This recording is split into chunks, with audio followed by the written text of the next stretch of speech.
Hello and welcome back to the video lecture series for ECE-340. I'm your instructor, Dr. Bradley Duncan. Today we're going to be looking at ensemble averaging. In other words, we're going to be looking at averaging our random processes by looking across the ensemble. In order to do that, we first need to say a few words about probability density functions. So let's let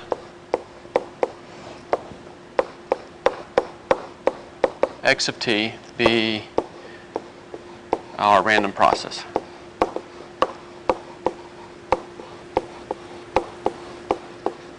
And sometimes I will designate that as R, capital RP, random process. Well, this, as we saw in the last lecture,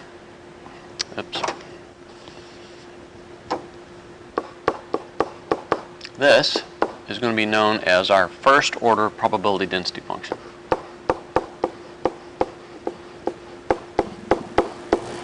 That's our first order probability density function. There's lots of things that we can do with the probability density function, just like we've done lots of things with probability density functions when considering random variables. One of the things we could do, for example, is we could integrate from x1 to x2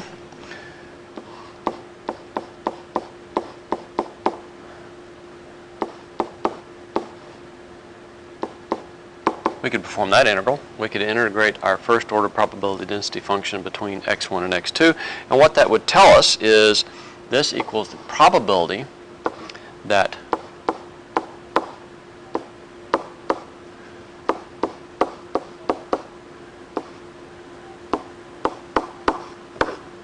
this is the probability that my random process falls between limits x1 and x2 at time t. Okay? That's the probability that my random process takes on a value somewhere between x1 and x2 at time t. Alright. Well, we can also look at higher order probability density functions. We're only going to look at the second order probability density function. And before I do that, we'll recall joint PDFs from our discussions of joint random variables.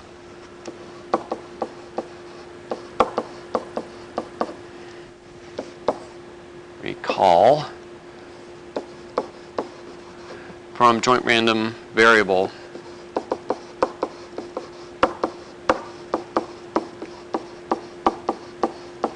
alright, remember we had something look like this.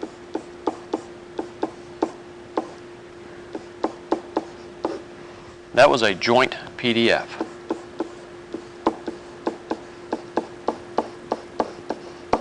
It was a joint probability density function, and we could do things like this. We could integrate from x1 to x2, it's supposed to be an x, and y1 to y2 of my joint PDF.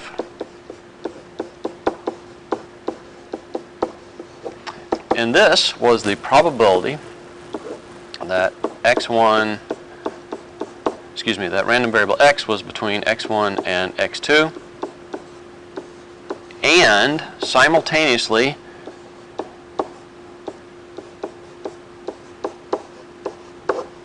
y was between y1 and y2. All right? We've seen that before. Joint probability density function, if we integrate between x1 and x2 and simultaneously between y1 and y2, we get the probability that random variable x is between x1 and x2, and at the very same time y is between y1 and y2. So let's extend that concept to a random process. We're going to let x1 be a random variable, which is my random process at time t1. This is a random variable. If I take a random process and I examine it at a specific instant in time, I come up with a random variable. So x1 is a random variable, and that is my random process evaluated at a specific instant in time.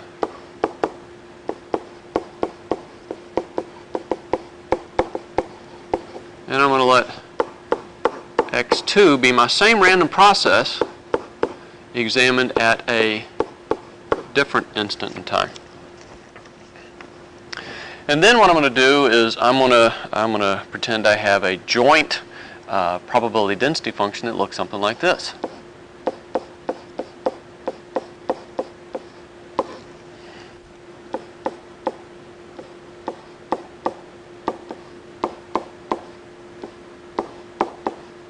I've got a joint probability density function for my random process evaluated at two specific instances in time.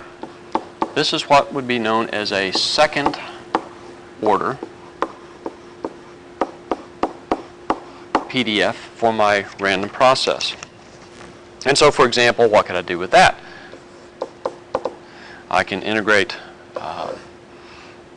x1a, x1b, integrate x2a, x2b of my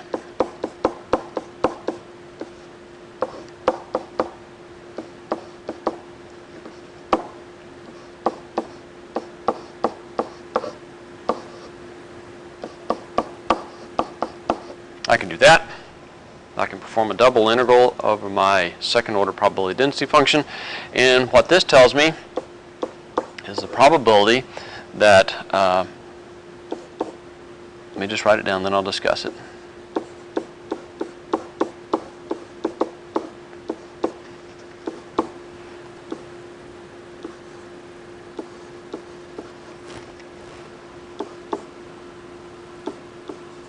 X2a rather.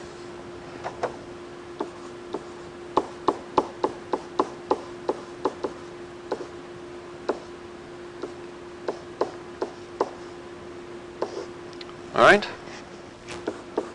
So if I have a joint or a second order probability density function for my random process x of t, and I perform this integral, which looks a whole lot like something you have seen in the past, what that tells me is the probability that at time instant t1 my random process falls between x1a and x1b, and at the same time, simultaneously, at time instant t2 my random process lies somewhere between x2a and x2b. Alright? Strictly speaking, to fully specify my random process, I would need to look at third, fourth, fifth, nth order probability density functions, and we're just not going to go there. We will not, in this course, go higher than second order PDFs. Okay? All right. Now that we have some idea about probability density functions for random processes, we can start talking about ensemble averaging.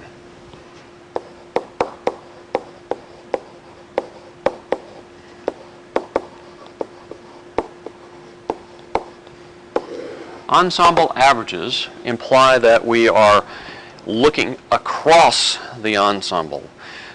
Typically when I draw out sample functions, I'll stack them on top of one another, and the time axis will go horizontally from left to right.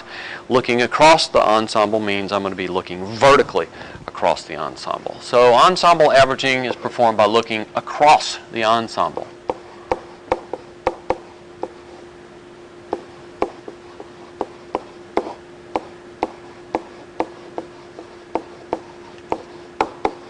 Looking across the ensemble. And we're going to look at some first order and second order ensemble averages. We'll start with first order.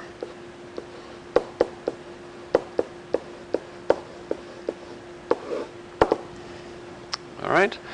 So remember earlier we talked about a function of a random variable is another random variable. Likewise, a function of a random process is another random process.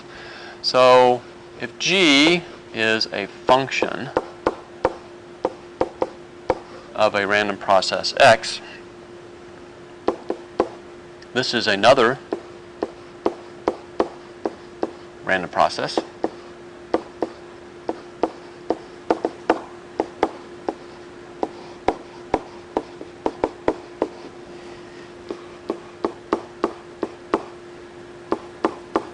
Oops, RP. All right. A function of a function is a function. A function of a random variable is another random variable because random variables are functions. A function of a random process is another random process. G of t is a function of random process x of t. The expectation, this is directly analogous to what we did earlier on when we talked about random variables. The expected value, or the expectation of g of x of t is integral from minus infinity to infinity g of x times my first order PDF for my random process. All right? In general, after I perform this integral, I'm performing my integral with respect to x. I'm performing that integral with respect to x. And integrating from minus infinity to plus infinity means I'm doing a definite integral. Anytime I do a definite integral, if I do a definite integral against a specific a variable, in this case little x, I lose that random variable in the result. However, the time variable might be preserved. So in general, this expectation of function of x is a time varying function.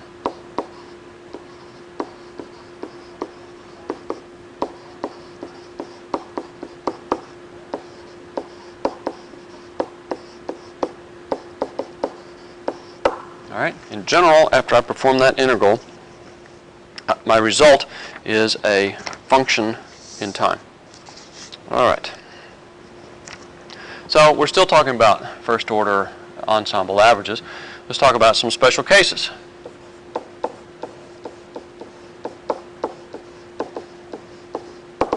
Special cases.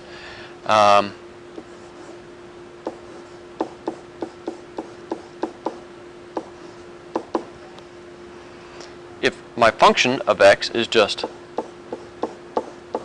x itself, or x squared, then what we're going to find is mean and mean squared values. So the expected value of x of t is going to be integral from minus infinity to infinity of x times this. And strictly speaking, I perform this definite integral against x, time is preserved, and we know that this is the mean, and strictly speaking, it could be a function of time. So this is the mean of the random process.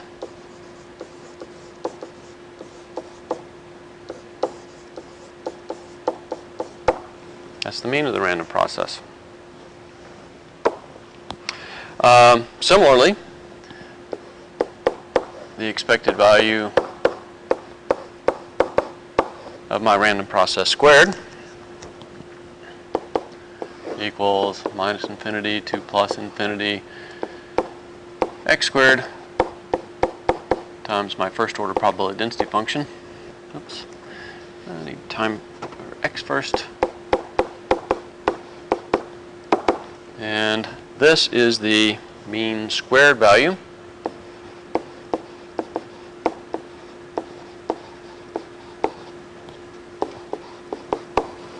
And strictly speaking, that could also be a function of time. And likewise, we could find the variance.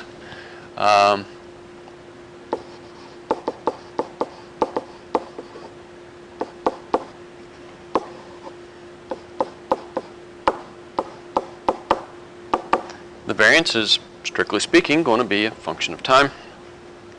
And that is just my mean squared value minus the square of the mean, just like when we worked with random variables. The relationship between the mean squared and the mean value when we determine the variance for my random process is identical to the result we had when we were talking about random variables. Okay? Mean squared, random variable. Or mean squared, and variance. All right. Now, let's talk about second order ensemble averages. And we're going to talk about one in particular. It's going to be known as the autocorrelation. We'll get there in just a second. So, second order.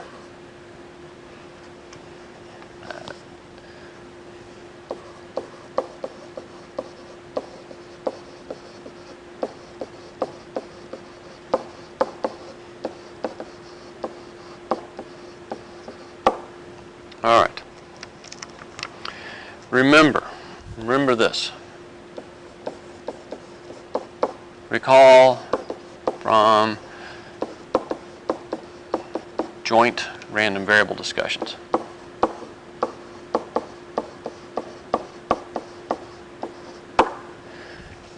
If we had a function g of random variable x and random variable y, this was a double integral from minus infinity to plus infinity of g of x comma y times my joint PDF. All right? That was the way we found the expectation of a function of joint random variables. Okay? For random processes, once again, let's let h, let's change the letters, we'll let h be a function of random process x at time 1 and time 2. So when I take a random process and I evaluate it at a specific instant in time, I get a random variable. So I'm going to let random process x evaluated at t1 be random variable x1, and I'm going to let that a random process x evaluated at t2 be random variable x sub 2. All right. So just like when we, just like on the previous page, the expected value, and by the way, I should say this is a function. This is a function of random process x of t at 2 instances in time.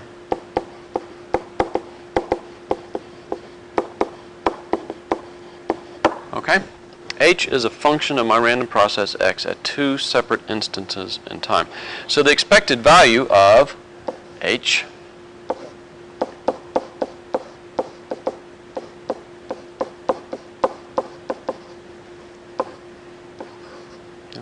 need to close my parentheses. By direct analogy to the joint random variable result on the previous page, we have double integral from minus infinity to plus infinity h x1 x2 times my second order PDF.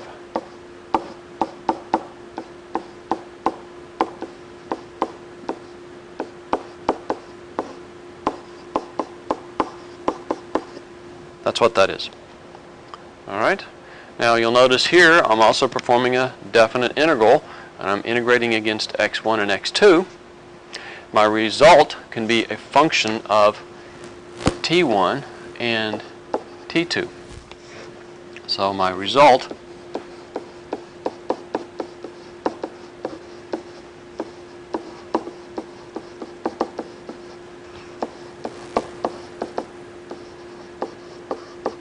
Always keep that in mind. When I perform a definite integral against a variable, I lose that variable in the result. I'm performing definite integrals here against x1 and x2, so that doesn't show up in the result.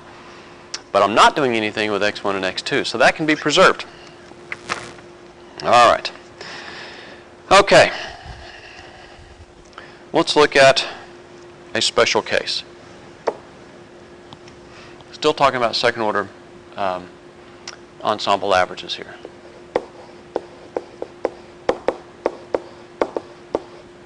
My special case is going to be that H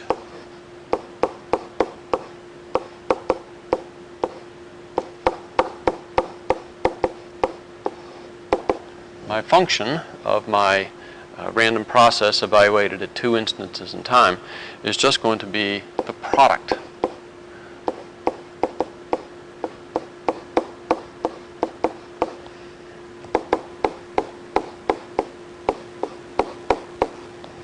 Okay? All right. Let me refer you back to something we saw earlier on. We had a thing called the correlation. When we were talking about joint random variables, we had an expectation that was a special case.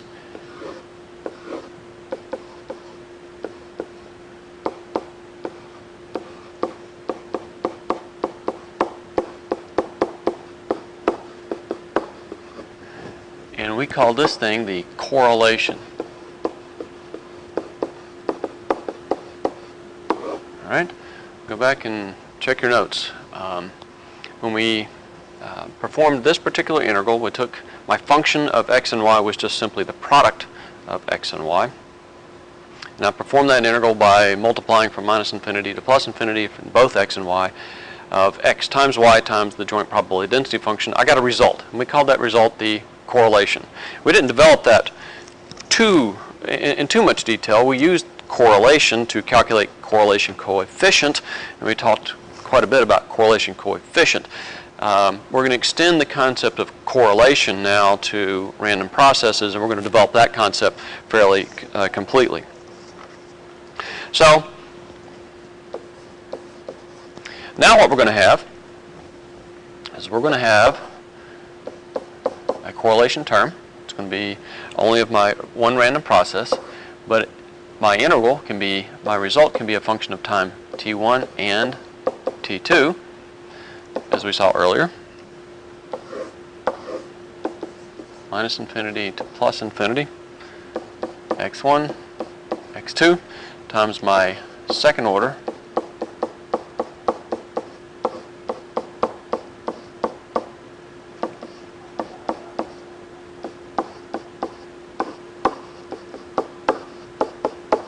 Right? So my function now is simply the product of random process x evaluated at both t1 and t2. Once again, I'm integrating against x1 and x2 from minus infinity to plus infinity. I lose that in the result. I'm not doing anything with t1 and t2, so t1 and t2 can be preserved in the final result. All right. Now, this thing is now going to be called the autocorrelation.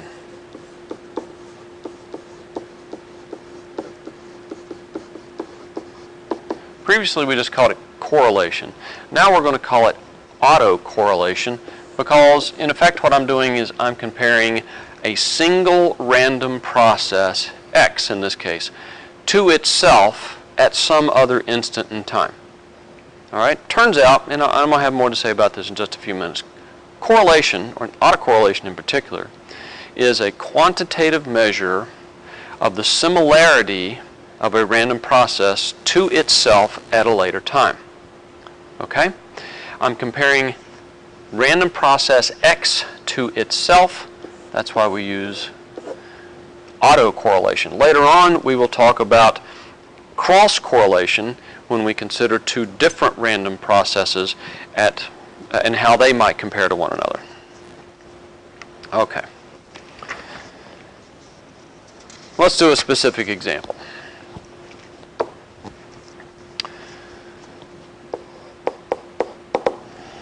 Let's let my random process be my handy-dandy random process, which is formed by embedding a random variable inside of a time-varying function.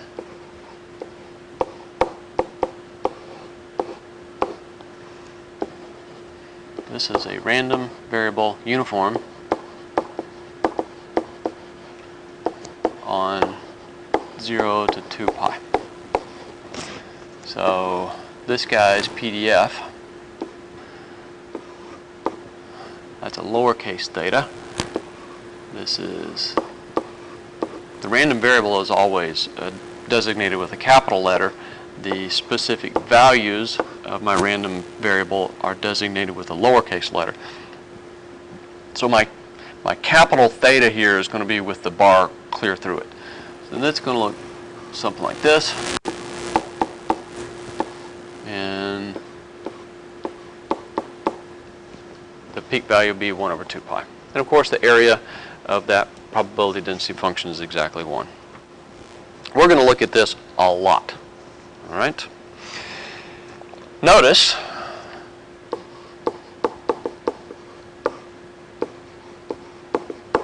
that my random process is a function of a random variable. That's going to allow us to simplify things a lot. My random process, x of t, is a function of random variable, capital theta. Okay? And what we're going to do is we're going to find the mean and autocorrelation for x. So first thing we're going to do, find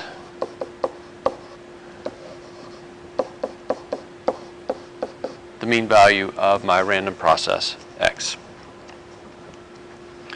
So my mean value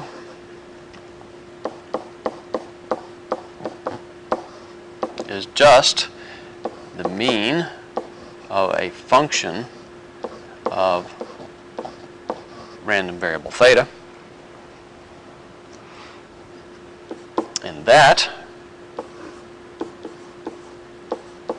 can be written as g of theta times the probability density function for theta. Okay? The expected value of a function of a random variable is the function times the probability density function for that random variable integrated over all possible values. Yes, I am still dealing with a random process, but because in this particular case I notice that my random process is a function of a random variable, I can simplify my analysis. All right? This is integral from 0 to 2 pi g of theta times 1 over 2 pi d theta. And this is 0 to 2 pi 1 over 2 pi a cosine omega naught t plus theta d theta. And so with respect to my integration variable theta, omega naught and t are constants, and I know over a phase variation of 2 pi radians, my cosine function is half of the time positive and half of the time negative, so my integral here is exactly 0. All right? My random process, the mean of my random process in this particular case is exactly 0. Mean of the random process is 0, always, for this example. Okay? My random process is just a cosine function with a random phase. But I don't care what that random phase is. If I integrate over 2 pi radians, I get 0. Right? It's half the time positive, half the time negative. So next thing I want to do is I want to find the autocorrelation.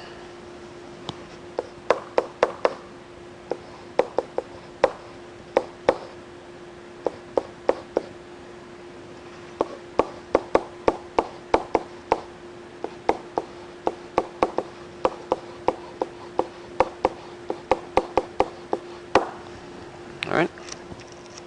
So what I'm going to do this is I'm going to let T1 equal some arbitrary time point t, and T2 equal t plus tau, some time difference parameter. Okay? All right. So h of theta is just going to be x of t times x of t plus tau, and the expected value of h is the expected value of x of t times x of t plus tau. And what we're going to find is this is going to be integral from minus infinity to infinity of h of theta times the probability density function for theta d theta. And we're doing this once again because my random process in this particular example is created by embedding a random variable inside of a time-varying function. So my random process is a function of my random variable. All right, so let's do the math. And this is going to be my autocorrelation, R sub x. So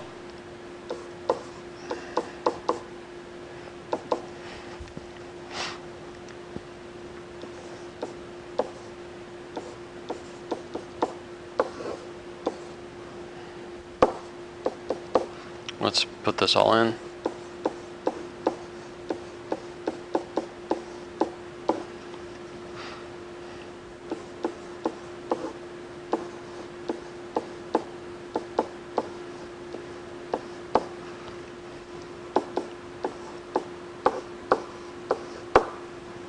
All right, so 1 over 2 pi is this 1 over 2 pi right there is my probability density function for random variable theta, and it has value between 0 and 2 pi. And then what I've done is I've multiplied x of t times x of t plus tau. All right, let's perform this. I'm going to get an a squared over 4 pi, integral from 0 to 2 pi, cosine,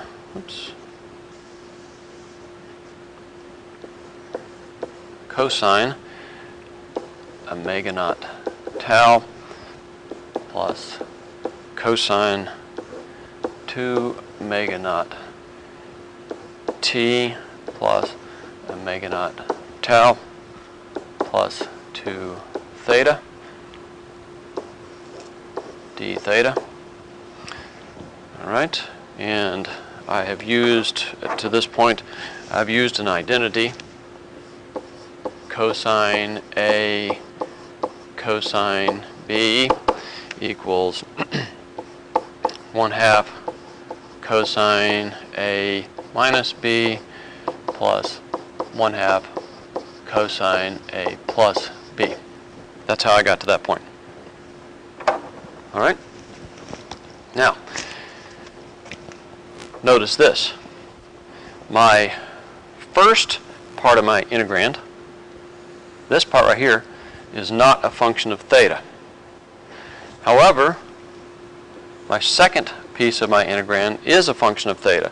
So my second cosine function inside of my integral goes through 2 pi 2 times. All right? This second integral, the second piece of my integrand integrates exactly to 0. It goes through 2 full cycles when little theta goes from 0 to 2 pi.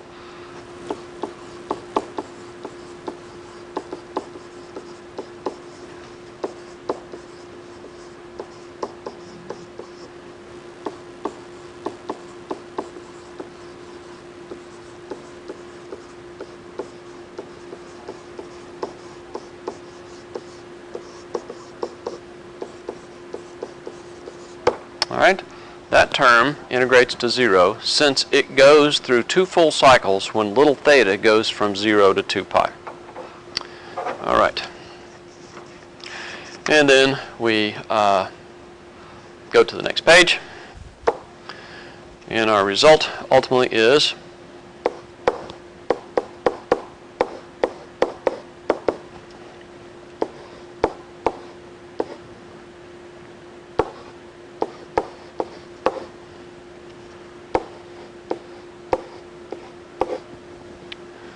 all right, you'll notice that this is not a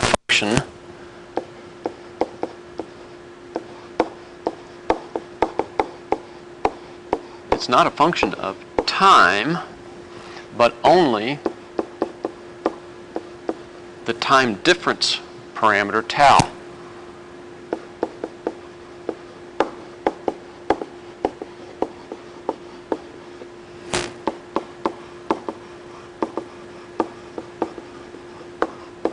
Only a function of the time difference parameter tau. All right. And in fact, my autocorrelation looks like this. That's a tau axis. This is my autocorrelation as a function of tau, and it looks something like this.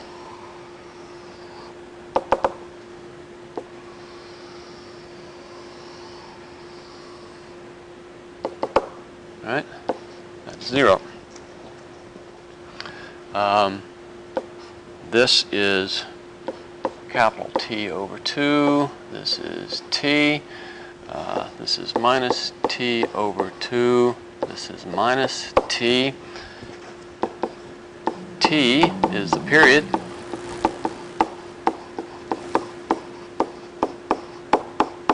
It's the period of the random process, and it equals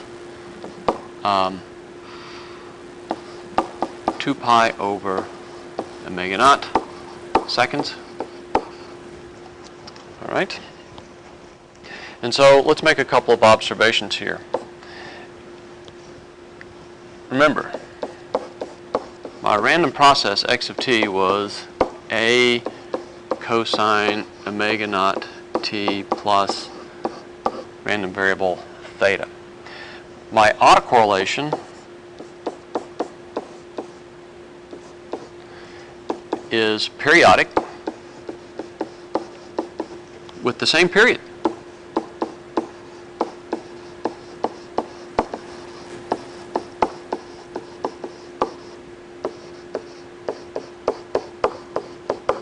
All right, that's very important.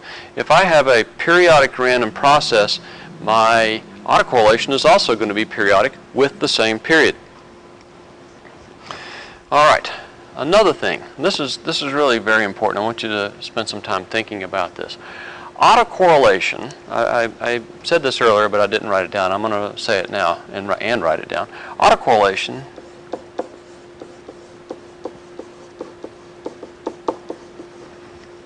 is a quantitative measure of the similarity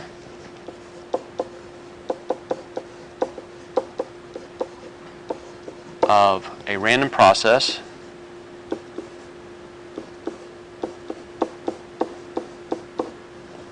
to itself at some later instant in time.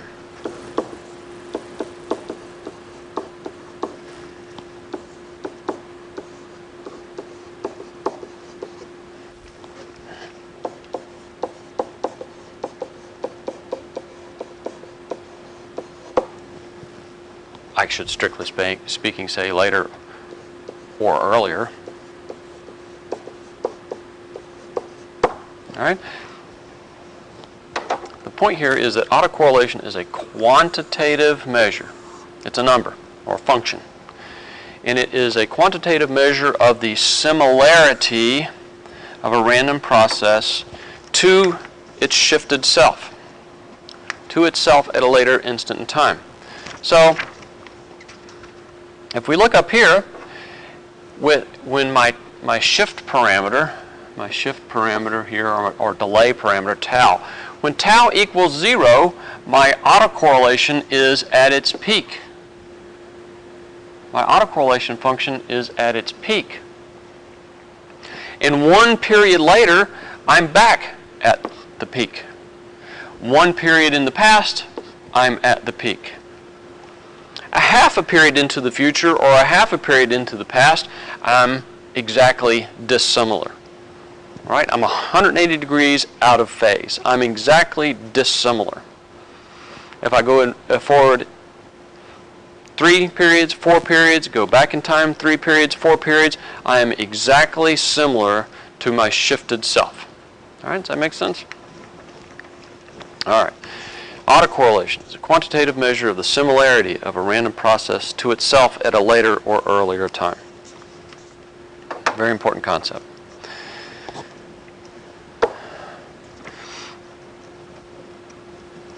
So, let's talk about autocorrelation a little bit more generally now. Autocorrelation, strictly speaking, for our process here, is the expected value of x times x at a later instant in time, tau. All right?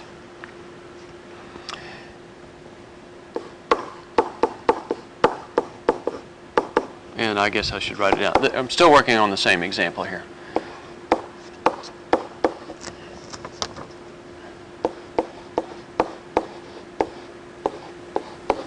All right.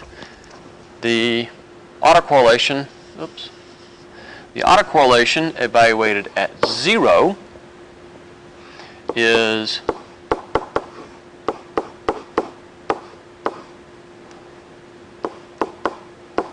the mean squared value. All right, this is the mean squared value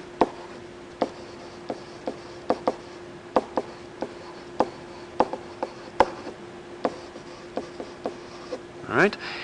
When we talked about random variables early on, we saw that the mean squared value of a random variable was the normalized power.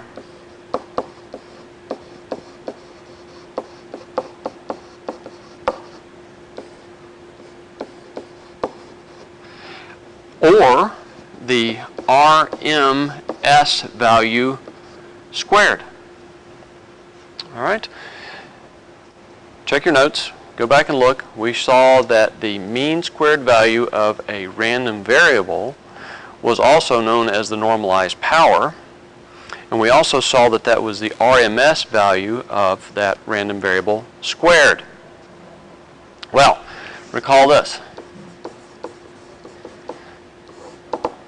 If I have any sinusoid,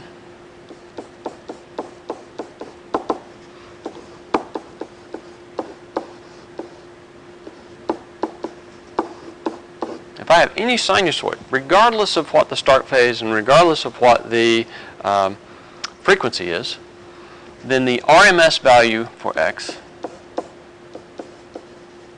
equals what? A over square root of 2. So the RMS squared value equals A squared over 2. All right? Autocorrelation is going to be a very important concept for us because of this in part. Autocorrelation is not only a function which gives us a quantitative measure of the similarity of a random process compared to itself at an earlier or later time. If I evaluate the autocorrelation at 0 shift, I get the mean squared value or the normalized power. Very, very, very important. Okay? Well, that's all for today. As usual, if you have any questions about what I've done, please contact me at your earliest convenience and I'll answer any and all questions as fully as I am able. Have a nice day. Bye-bye.